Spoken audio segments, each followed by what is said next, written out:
Good evening, everyone. I'm William Galloway. We're just 6 days away from the college football playoffs. Alabama and Notre Dame in the Rose Bowl in 2021 college football playoff semifinal game, and excitement builds as the team returned to campus today.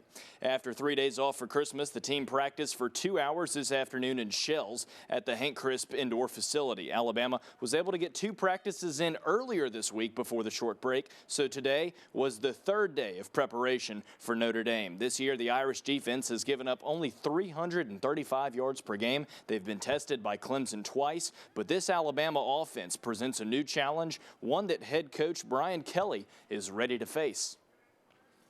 You know, they have been a buzzsaw against everybody. So, you know, I would think that there's going to have to be some ball control, which we can play that kind of game, certainly. And limited big plays, right? You got to make them earn it all the way down the field. So those 2 components will certainly, I would think.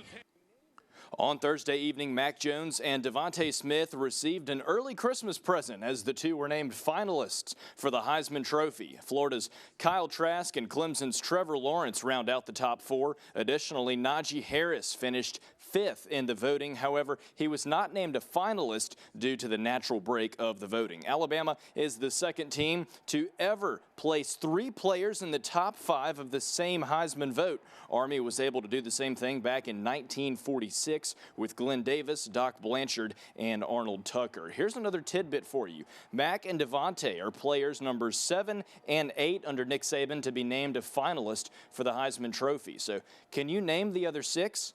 Well, if you guessed Mark Ingram, Derrick Henry, Amari Cooper, A.J. McCarron, Trent Richardson, and Tua Tagovailoa, you'd be correct. The winner will be announced at 6 p.m. on Tuesday, January 5th, 2021, and the event will take place virtually.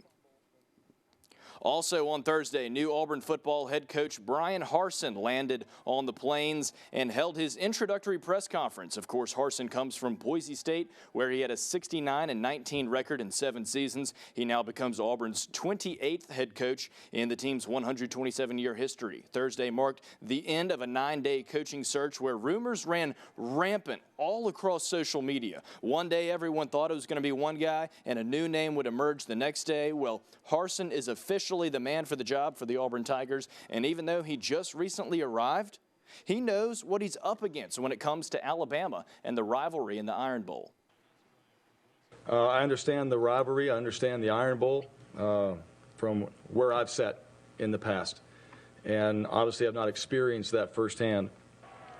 But there are programs in this conference that have done well, obviously. Teams here that have been very successful, very competitive, and Auburn is no different, in my opinion.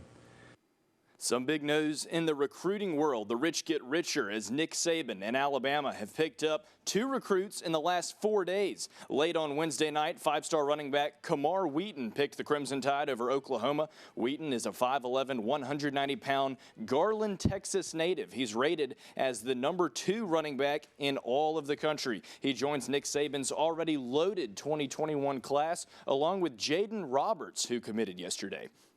Now get this, Roberts was originally committed to Auburn, and as soon as Gus Malzahn left the program, Roberts rescinded his commitment and gave Alabama fans the gift of his 6'5", 340-pound offensive line frame on Christmas Day. Roberts is rated as a 4-star and is the number 14 guard in the 2021 class. Roberts is also a Houston, Texas native. So just like the Grinch stole Christmas, Nick Saban took nearly every prospect right out of the Texas Longhorns' backyard. The Crimson Tide have 26 commits so far for the 2021 class, 7 of whom hail from the great state of Texas.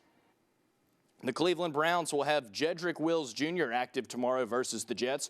Wills comes off the COVID-19/reserve list for Cleveland after being placed there on Thursday due to contact tracing. He passed protocol and seeks to continue to give the Browns a boost up front. The Browns and Jets kick off at noon tomorrow on CBS. And in other Cleveland news, tonight the Cavs beat the Pistons 128-119 in double overtime. Colin Sexton had a game-high 32 points and went 15 for 23 from the field.